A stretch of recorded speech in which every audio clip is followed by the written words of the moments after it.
Vamos ler, queridos, Romanos, capítulo 12.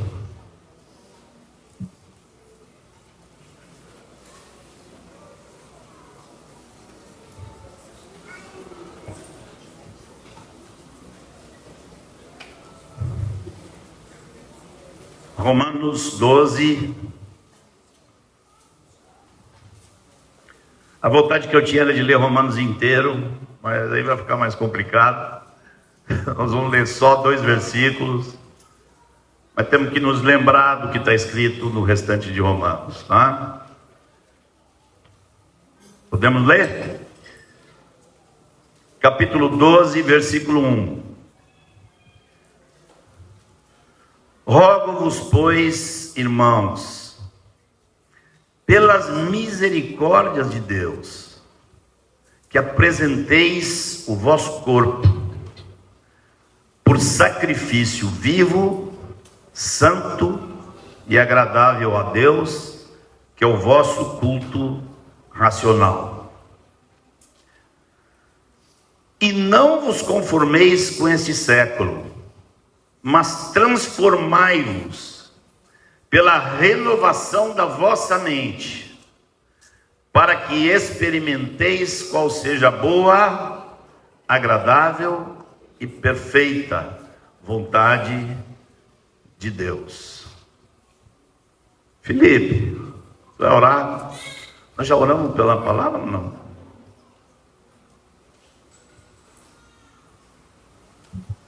Senhor Jesus, te agradecemos, Pai, mais uma vez lembramos que Tu estás aqui no meio de nós. Usa, Senhor, a vida do Marcos, que a palavra, Senhor, que saia da boca, do coração do Marcos, seja do Teu coração, em nome de Jesus. Amém.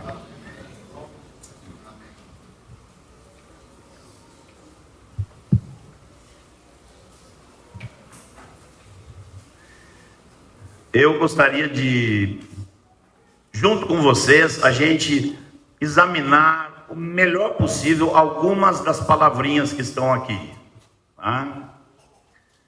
Eu acho que a palavrinha que vai nos dar mais trabalho é talvez uma das menores. Pois, rogo-vos, pois, irmãos. Aí, esse pois está se referindo a quê? Obviamente, a tudo que veio antes.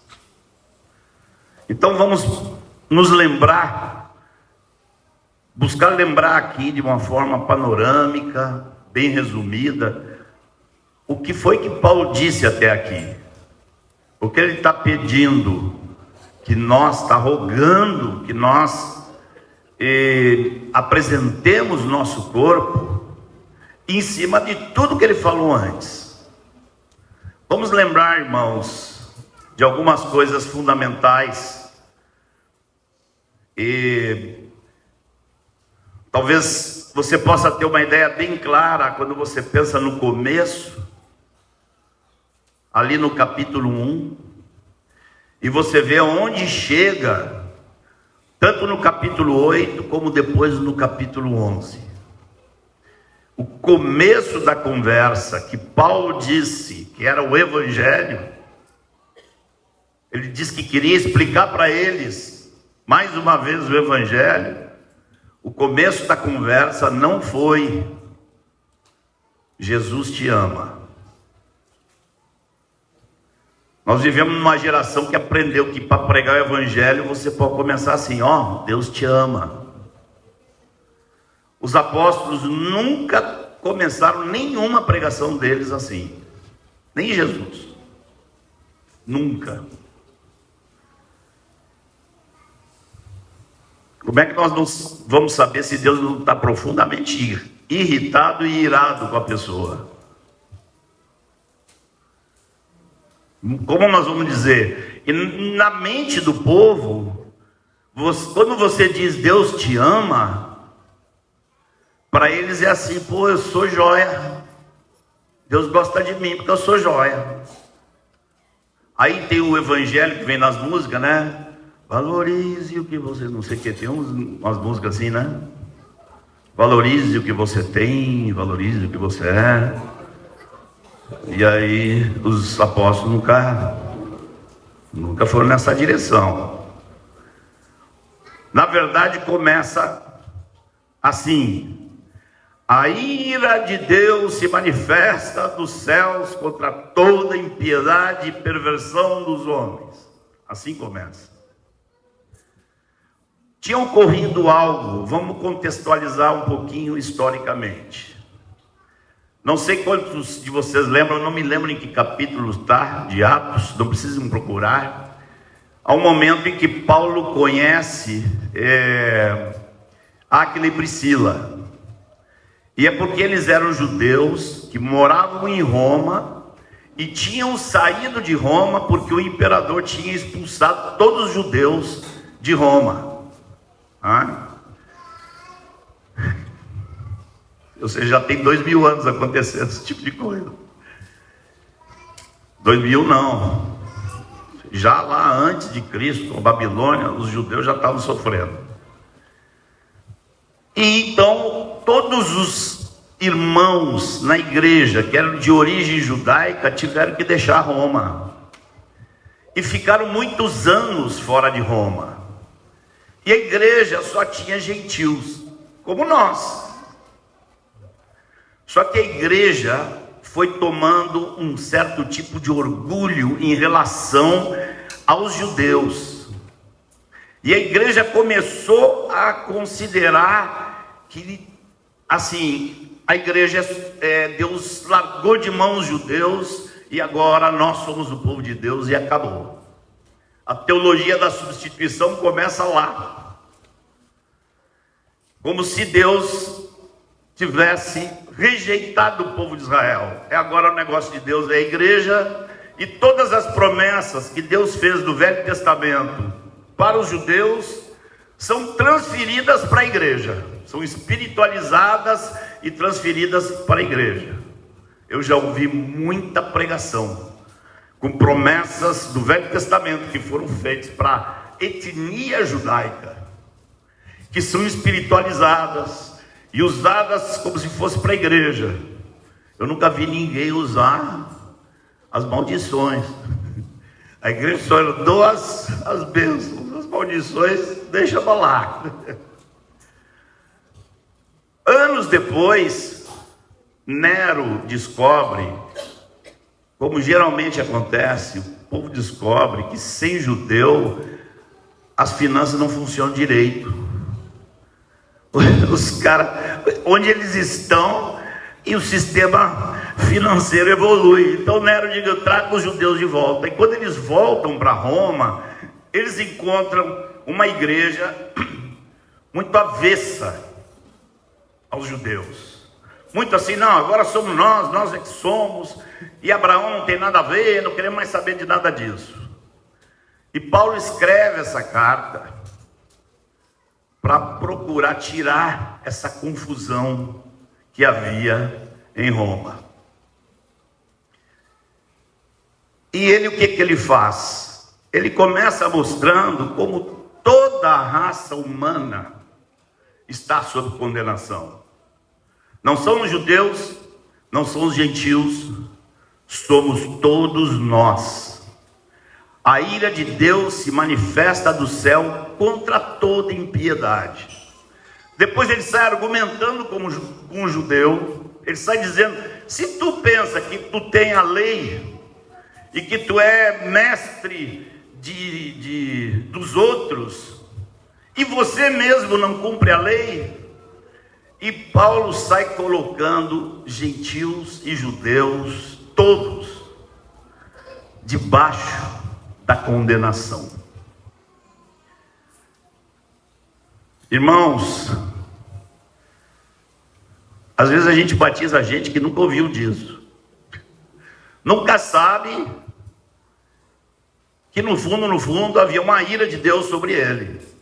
Temos que cuidar quando levamos alguém ao Senhor, Porque a salvação em Cristo é uma cura de uma doença.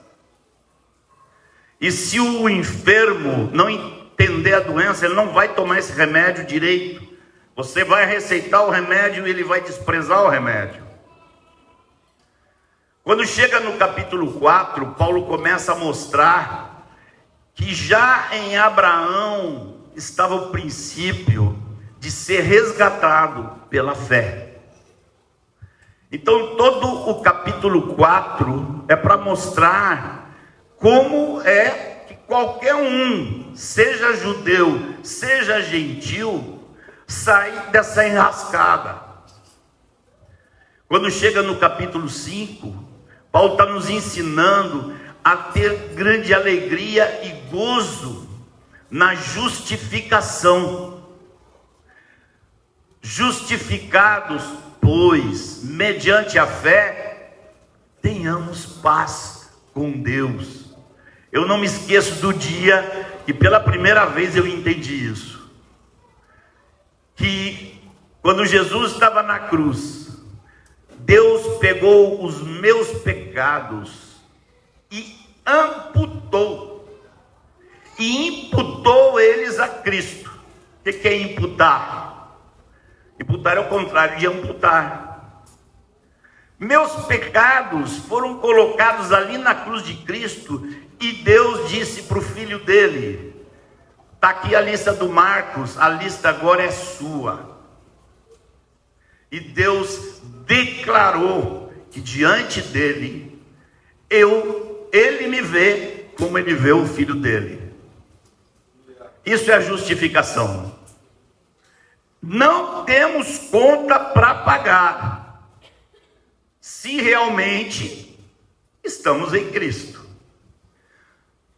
Boa parte, grande parte da igreja evangélica prega isso. Mas Paulo não para por aí. Paulo entra no capítulo 6 e começa a tratar de um outro problema. O problema não é apenas que estávamos condenados. O problema é maior. O problema é que nos tornamos inúteis. Deus perdoa o nosso pecado? Perdoa. Só que nós vamos descobrir que tem uma coisa que não são os pecados, que a Bíblia chama de o pecado, e que está nos nossos membros, que habita em nós. Paulo aponta a solução para isso também. Qual é a solução? Cristo. Paulo diz: olha, gente, quando Jesus morreu, ele não apenas estava pagando os seus pecados. Quando Jesus morreu, o teu velho homem foi colocado lá também para morrer com ele. Ou seja, o velho homem é aquela pessoa antes da conversão que simplesmente não consegue parar de pecar de jeito nenhum. Um ser incapaz completamente de parar de pecar e praticar a justiça. Paulo diz em Romanos 6, essa criatura aí, vamos chamar ela de velho homem, ela foi colocada na cruz de Cristo. Você vai ver que ela não tem mais a mesma força. Não tem mais a mesma força. Algo aconteceu. O velho homem perdeu o poder, perdeu o controle que tinha. Isso ocorre quando nos unimos a Cristo. Quando nos unimos a Cristo no batismo. Deus nos une a Cristo e diz: tudo que aconteceu com Cristo, meu filho, aconteceu com você. Ele morreu, você está morto. Ele ressuscitou, você está ressuscitado para andar em novidade de vida. Mas Paulo descobre mais tarde que ainda que o velho homem não tenha mais o poder, o miserável do pecado continua aqui dentro. É só você não vigiar e o pecado se manifesta. Você não tem mais uma atitude de rebelde, segundo o velho homem. Mas o pecado está aí. Paulo, você vê em Romanos já 7, Paulo começa a dizer: ó, gente, a coisa está assim. O bem que eu quero fazer, eu não consigo. E o mal que eu não quero fazer, eu acabo fazendo. O que está acontecendo? Alguém aí já sentiu algo parecido?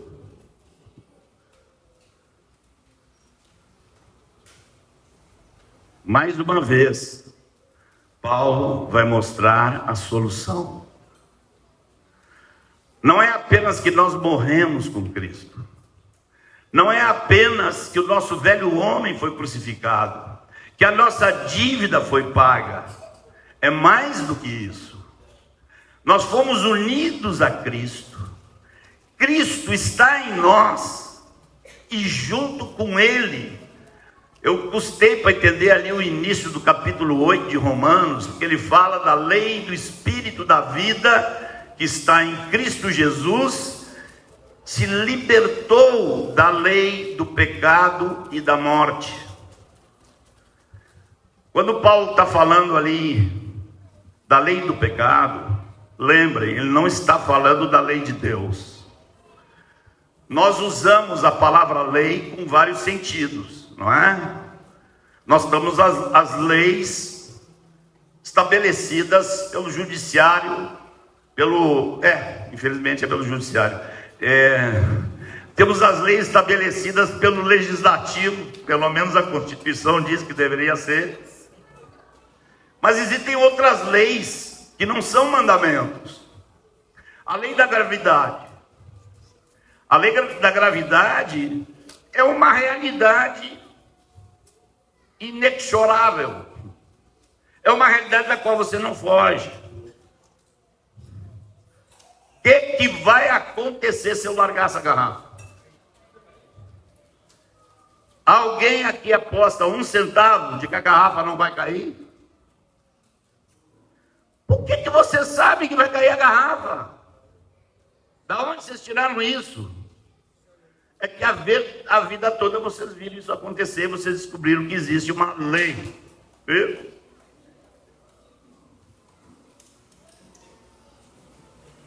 A lei do pecado é a mesma coisa que a lei da gravidade. Só que é uma lei espiritual, uma lei mortal que opera, disse Paulo, nos meus membros. Eu não vou cair. Flash. O que houve? É uma lei.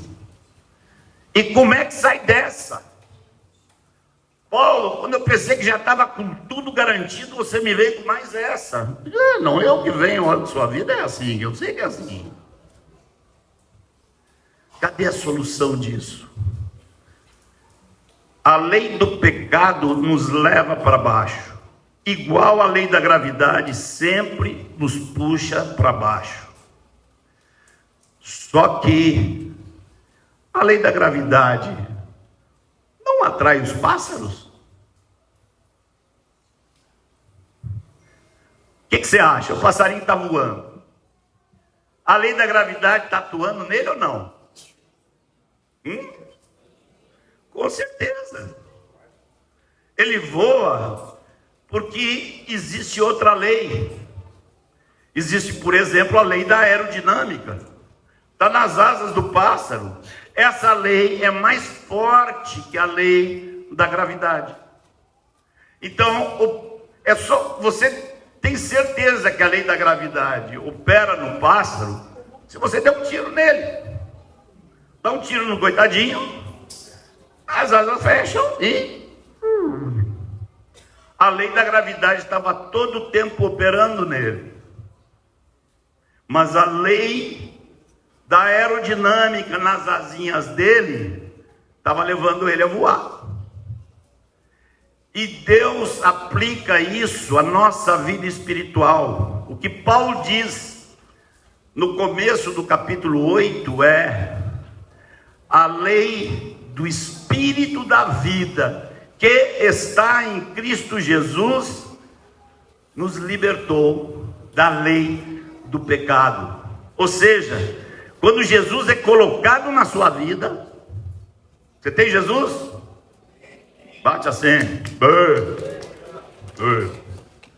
Jesus. Eu não, é Jesus. Quando ele entra, vem com ele outra lei. A lei do Espírito da vida. Se você andar no Espírito, essa lei vai se manifestar. E você, quando você vê, você está voando espiritualmente. Quando é que essa lei do pecado vai deixar de existir? Quando? Na ressurreição. Paulo aborda isso no final do capítulo 8, falando da riqueza, da glória, da manifestação dos filhos de Deus. Está falando da ressurreição dos mortos, do povo de Deus. No fim, vamos ser semelhantes a Ele. Teremos um corpo como o dele, e não haverá lei do pecado em nossos membros. E Paulo termina ali, quase como uma orquestra que está terminando assim, aquele negócio bonito que dá vontade de você pular. Diz ele que a criação geme, que a criação, porque quando Adão pecou, Deus disse: maldita é a terra. Deus amaldiçoou a terra. Deus amaldiçoou aquela criação. E diz que essa criação está gemendo, esperando pela manifestação dos filhos de Deus, porque a própria criação vai ser resgatada dessa condição de maldição. Quando entra no capítulo 9, 10 e 11, Paulo começa a explicar. E quem é grande aí? É gentil? Você é gentil. Parem com essa vaidade. Sabe o que aconteceu? Eles são a oliveira natural, e vocês são os ramos que foram enxertados. Então não te orgulha contra é oliveira, não me lembro se é oliveira mesmo. Não te orgulha contra a oliveira, porque você é um ramo, e assim como Deus arrancou alguns ramos para enxertar você, é muito mais fácil para Ele arrancar você e enxertar os ramos naturais de volta. Então não fica com essa de que o povo de Israel não vale nada. Era isso que Paulo estava dizendo. Quanta grandeza há nisso. Quantos de vocês, eu sei, eu tenho testemunho, eu ouço, de que estão aprendendo passo a passo a vencer, santificar, ter problemas, mas voltar, insistir. Isso é a graça de Deus operando na vida da igreja. E chegamos a Romanos 12. Tudo isso aí, resumido assim rapidinho, está na palavra pois. Paulo está dizendo: gente, se é assim, eu rogo a vocês, rogo-vos, pois, irmãos, pelas misericórdias de Deus. Olha um processo de misericórdia. Uma raça ruim, e Deus com paciência, e trabalhando, ia chamando um homem, e formando uma nação. E da nação que deu problema, e manda profeta, e o negócio vai, e depois manda seu filho, e a turma ainda está com dificuldade de entender. Quando eu falo a turma, eu me incluo.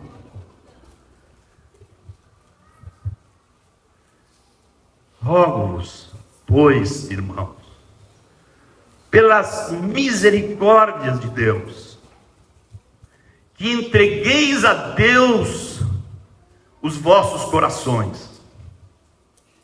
Amém? Teve uma boa turma aí que falou não. Alguns caíram na pegadinha.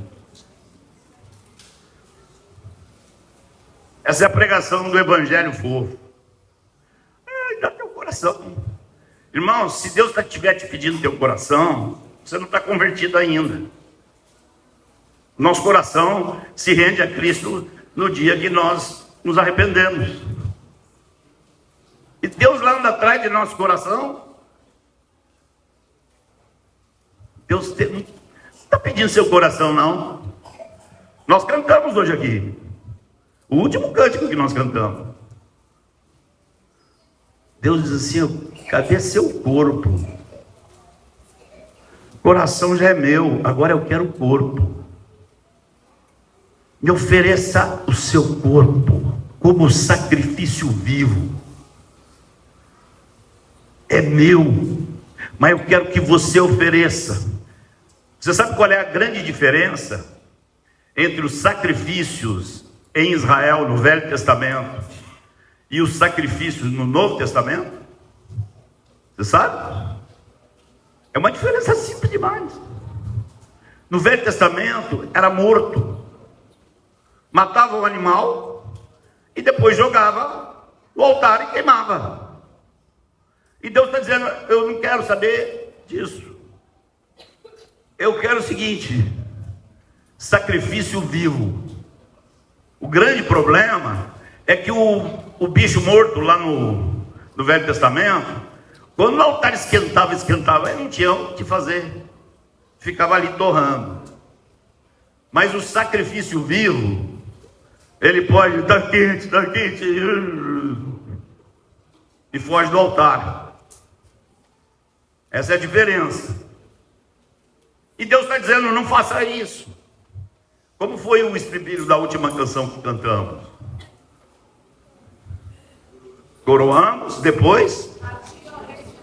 E depois? Nos prostramos, nos rendemos aos teus pés. Consagramos nosso coraçãozinho a ti. Consagramos todo o nosso ser a ti. E é aqui que Paulo está chegando. Irmãos, Deus fez todo o sacrifício. O negócio todo foi só Deus que pagou o pato até agora. Quem foi santo foi Ele. Quem obedeceu foi Jesus. Quem sofreu foi Jesus. Quem morreu foi Jesus. E vocês? Então, gente, está na hora. Vocês me amam? Vocês querem me cultuar? Porque aqui termina dizendo assim: que é o vosso culto racional. Ou seja, o culto que realmente é coerente, o culto mais coerente de todos, o culto que tem lógica, é a oferta de nossos corpos como sacrifício vivo, santo e agradável a Deus. E o que vai acontecer com nossos corpos? Problema dele. Vão ter que andar para cima e para baixo, vão ter que trabalhar mais, vão ter que nos cansar, vão ter que pegar o evangelho para cima e para baixo, vão ter que cuidar de quem se converte. Você, quando prega o evangelho, você está pensando que vai ter que cuidar? Eu me lembro, eu conheço a história de um que disse: eu não ouviu o evangelho, e no final disse: não dá para mim, eu não quero, não dá. Aí o cara que estava pregando disse: ufa, que bom. Ué, por quê? Não, porque você é muito complicado, cara. E se você se convertesse, eu tenho que ficar cuidando de você. Rapaz, aí o cara disse: o quê? Você ia cuidar de mim? Então eu quero.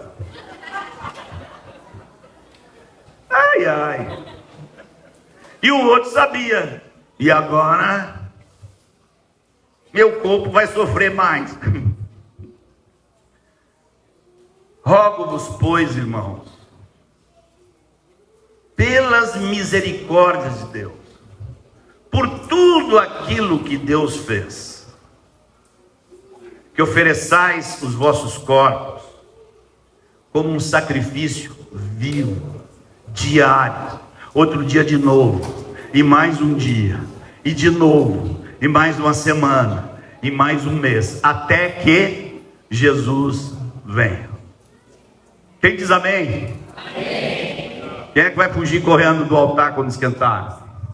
Ninguém. Ó, disseram aqui que eu posso falar enquanto o pessoal estiver acordado. Só que se eu falar muito, vocês vão começar a dormir, né? Então, aí está resolvido. Seu coração é de Cristo. Seu corpo foi oferecido como sacrifício vivo. Negócio fechado. Amém. Está assinado, vai para o cartório. Amém? Nada. Vocês ficam toda hora caindo nas minhas pegadinhas, gente. Paulo disse, e agora eu vou falar do mais difícil.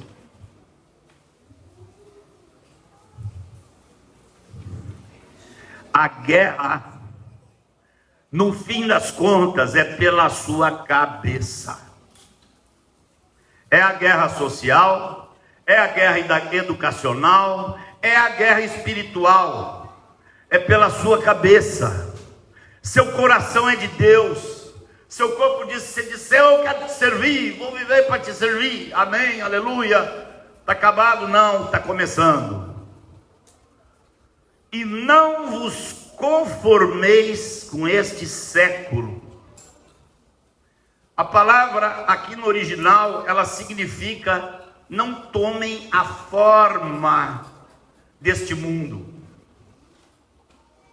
Não fiquem com a cabeça formatada pelo que você vê fora do reino de Deus. Você teve uma revelação espiritual, uma decisão espiritual, começou a aprender a servir a Deus, teu corpo agora é colocado a serviço dele, mas não vai acontecer grande coisa se a nossa cabeça não mudar. E ele fala aqui, explode a forma, transformai-vos. Você sabe o que é transformar? Você está numa forma e de repente você sai da forma. Isso é transformar, ir além da forma. Explode essa forma. Como? Pela renovação da vossa mente. Aqui nós teríamos que entrar em alguns aspectos mais, vamos dizer, vamos entrar em alguns detalhes sobre essa questão da formação da mente.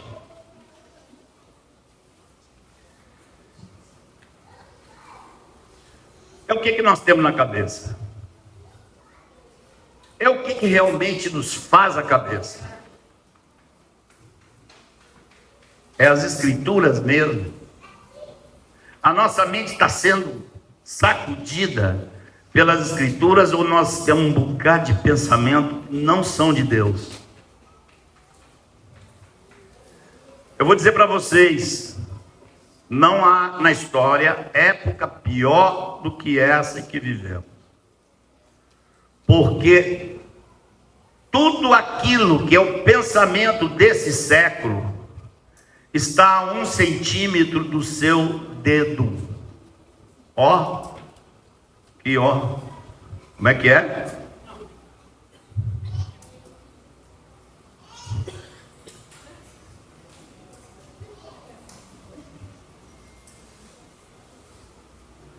Não tem nada de transformação de mente no Instagram.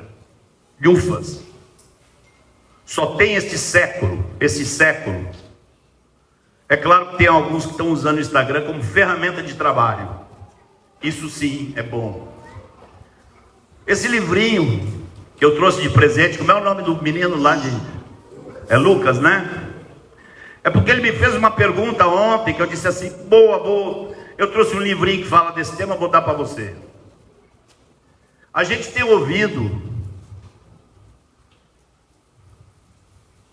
por esse pessoal que se diz conservador que descasa e recasa, conservador que fala palavrão, e que acha que é mais do que justo falar palavrão. E a gente tem ouvido que estão destruindo a nossa cultura judaico-cristã. Irmãos, vamos colocar o foco aqui.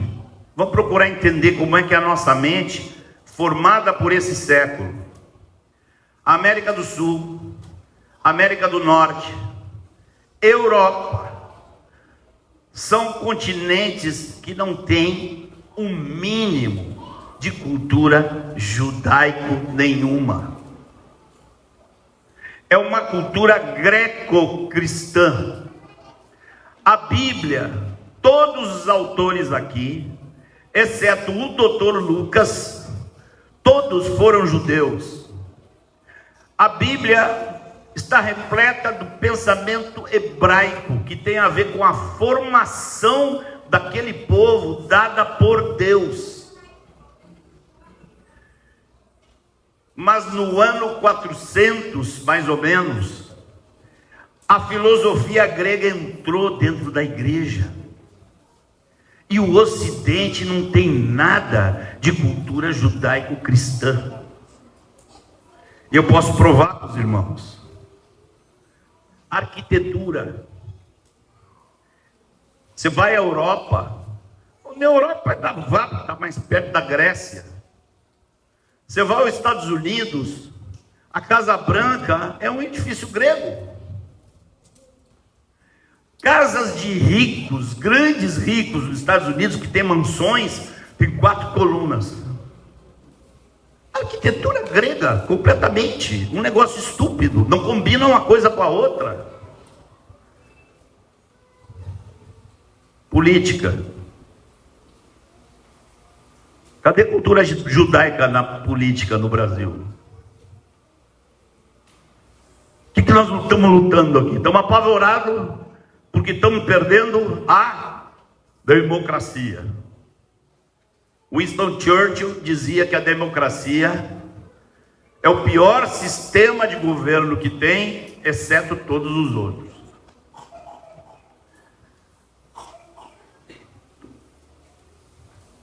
E, gente, cadê a democracia nesse livro? Onde está a democracia aqui?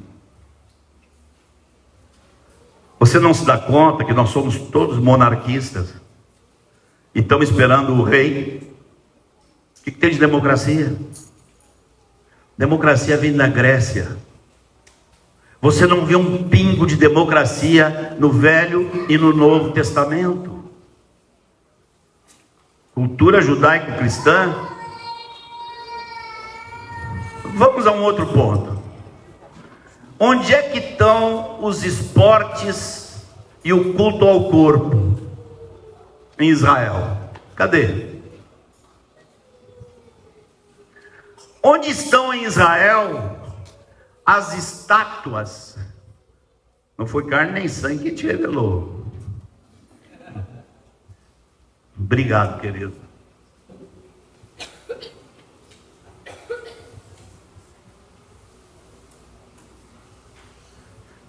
Valeu. Não, pode botar o mínimo. Obrigado. Eita.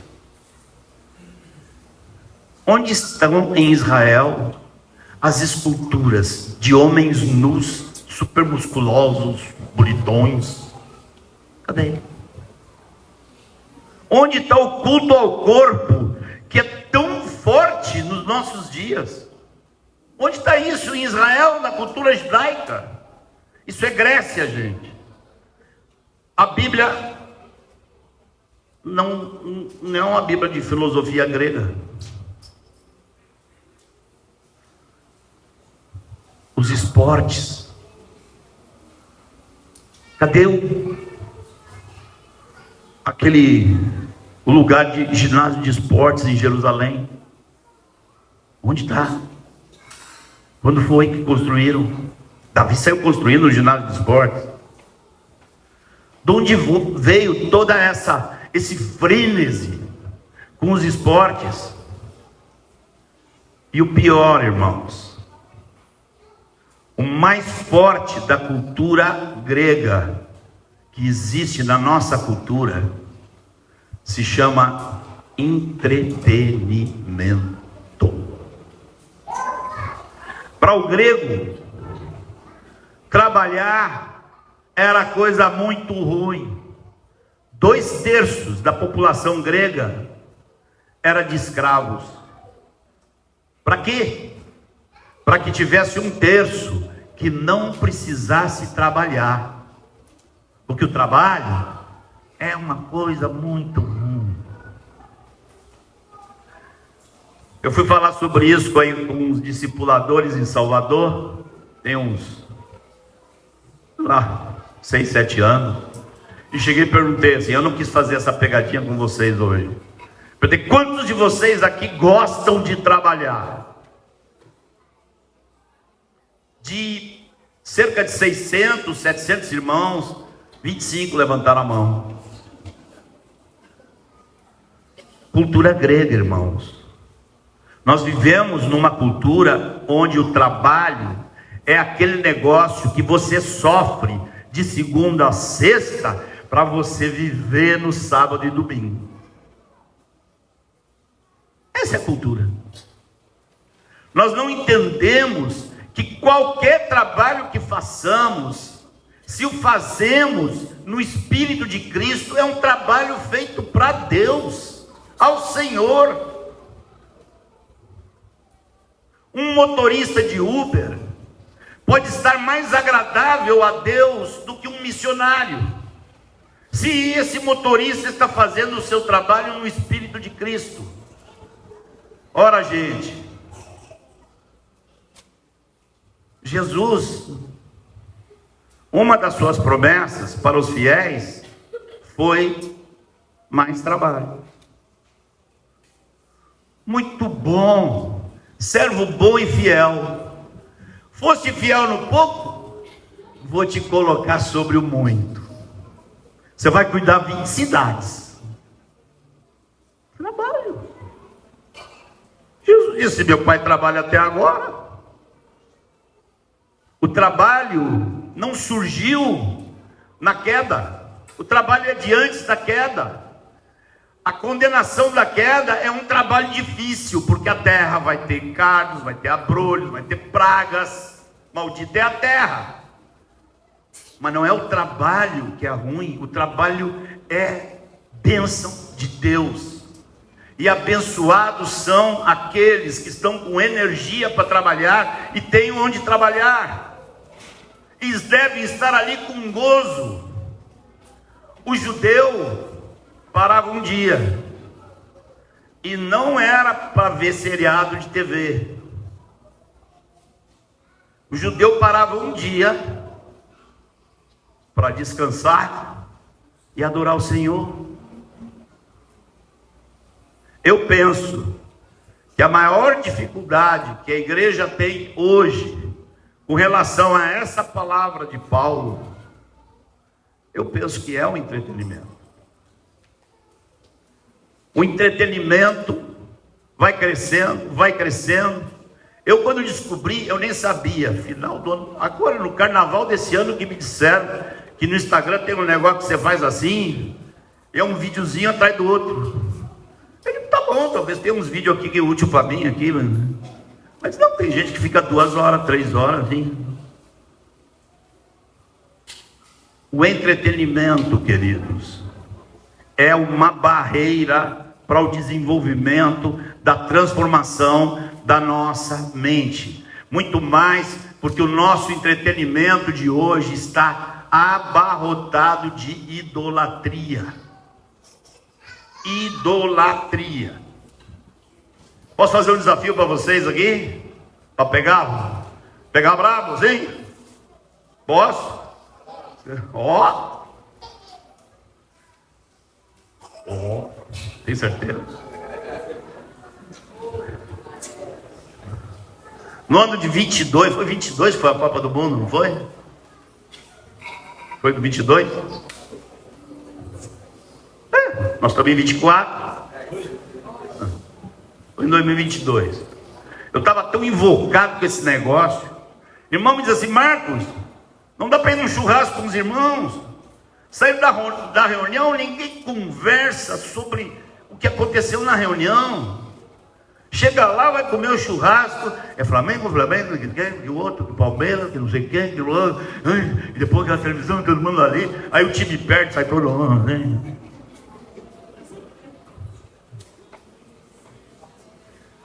Aí eu já estava que não aguentava mais com esses. E eu gosto de futebol, gente. Eu assisto. Aquela bolinha com os caras correndo, assim, é um negócio interessante demais, né? O cara bota aqui, joga lá, ó, sabe, bom, bonito. Mas quando o cara faz um gol e sobe em cima da estátua, eu sou Deus, praticamente ele está dizendo isso, e aquele povo ali,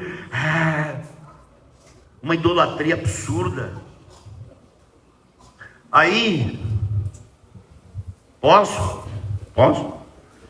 Aí eu cheguei numa reunião que eu estava pregando essas coisas aqui, me entusiasmei, e já falei, ó, a próxima Copa do Mundo, todo dia, horário de jogo do Brasil, vai ter Zoom para oração.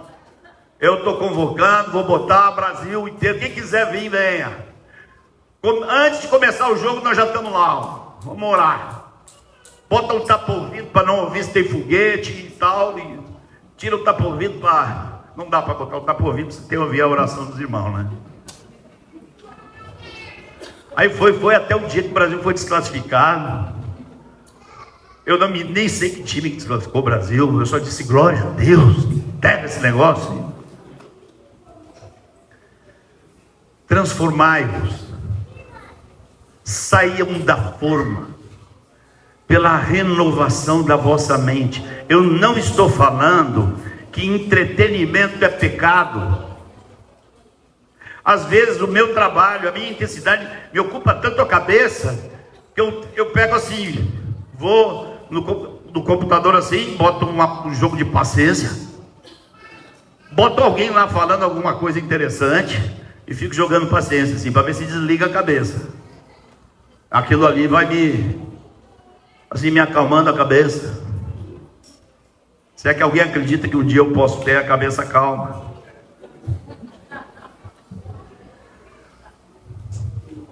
Não estou dizendo que o entretenimento em si é pecado, mas as informações que eu tenho é que essa geração é completamente escrava. Que as crianças, os jovens, nós estamos tendo um problema em Salvador, não sei se vocês têm aqui, já contei para vocês o problema, mas assim, o pessoal que entendeu o que está acontecendo nesse mundão e tirou os filhos da escola, aula, amizade, Bíblia, oração, bora. E não tem negócio disso aqui não. Não tem esse negócio. O problema que nós estamos tendo é que algumas dessas famílias às vezes vão num grupo caseiro e tem lá, tipo assim, sei lá, filhinha de um líder, 8 aninhos, 10 aninhos. Irmãos, despertemos. Que o Senhor nos socorra. Não há como formar uma mente disposta à reflexão, disposta à adoração. Adoração exige tempo, exige espera, exige um aprendizado de contemplar, de lembrar das escrituras, de exercitar a gratidão, de declarar o amor. Uma pessoa que está com um negócio assim, zup, não vai ter esse negócio nunca. Os neurologistas estão dizendo isso há mais de 10 anos. O primeiro livro que eu li sobre esse assunto era um neurologista brasileiro, há mais de 10 anos. Ele diz que a composição da mente humana está mudando. Estão dizendo que é a primeira geração onde o QI da nova geração é inferior ao anterior. Esse tipo de entretenimento, massivamente com coisas inúteis, emburrece, irmãos, emburrece, torna incapaz. E a gente vê que tem jovens que os pais não podem corrigir, porque os pais estão pior que os filhos. Transformai-vos pela renovação da vossa mente.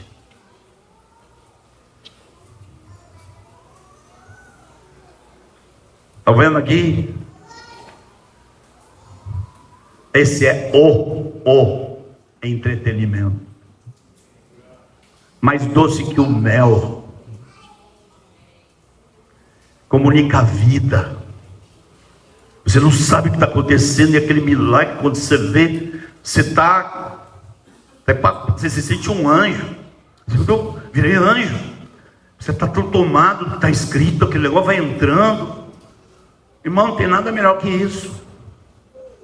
Não tem nada que console mais, não tem nada que nos relaxe mais, não tem nada que nos faça evoluir mentalmente mais do que as Escrituras. Mas nós temos que explodir a forma. Não vos conformeis com este século, mas transformai-vos pela renovação da vossa mente.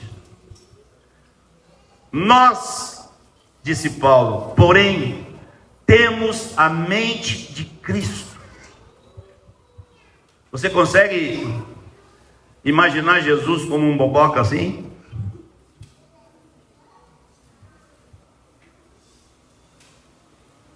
Não dá, né? Não quer dizer que eu nunca faço assim. Depois que eu aprendi a fazer, eu digo, vou fazer uns 15 minutos aqui. Mas eu sei que se eu seguir fazendo aquilo ali, eu estou destruindo minha cabeça. Eu que pensava lá, na década de 90, que a maior praga que já tinha sido inventada na Terra era a televisão. A gente nem sonhava com esse mundo, com as propostas que ele tem e que ele traz.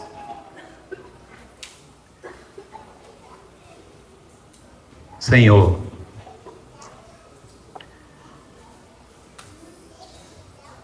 Tu nos pede, Teu apóstolo, Teu servo nos roga pelas Tuas misericórdias. Mas nós, Senhor, continuamos necessitando misericórdia. Nós contamos com a Tua misericórdia, com Tua paciência para conosco. Que a Tua mente invada os lares. Cada pai, cada mãe, cada família, Senhor, esteja vendido, Senhor, a mente de Cristo.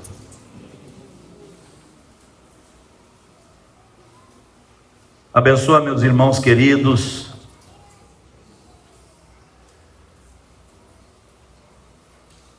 Se algo, amados irmãos, que eu falei, de alguma maneira tenha sonhado, tenha parecido um pouco duro demais,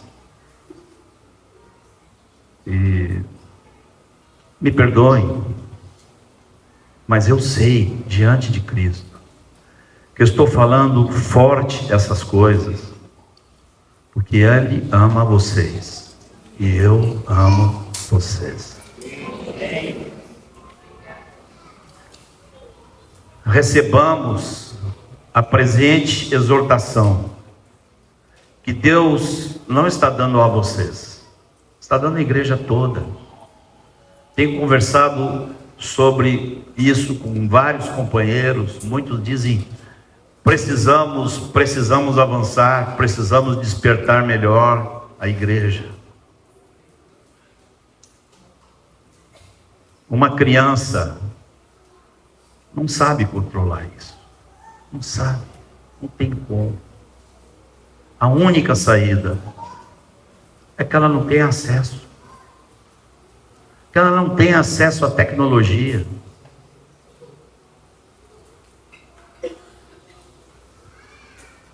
Bendito é o Senhor. Graças ao Senhor pelo que Ele tem feito na vida de vocês. Eu estou aqui não tanto por achar que vocês precisam de mim. Eu estou aqui porque eu cheguei aqui o ano passado, fiquei tão abençoado conhecendo vocês que eu digo: eu tenho que voltar lá. E mais uma vez eu saio abençoado daqui. Saio abençoado por aquilo que eu vi no retiro de jovens. Portanto, amados, suportem com amor a presente exortação. Amém, queridos? E quanto a isso, ajudemos uns aos outros. Conversemos uns com os outros. Não se trata de uma regra. Não se trata de uma lei. Se trata de uma mentalidade. De uma forma de ver as coisas. Que é composta pela mente de Cristo Jesus.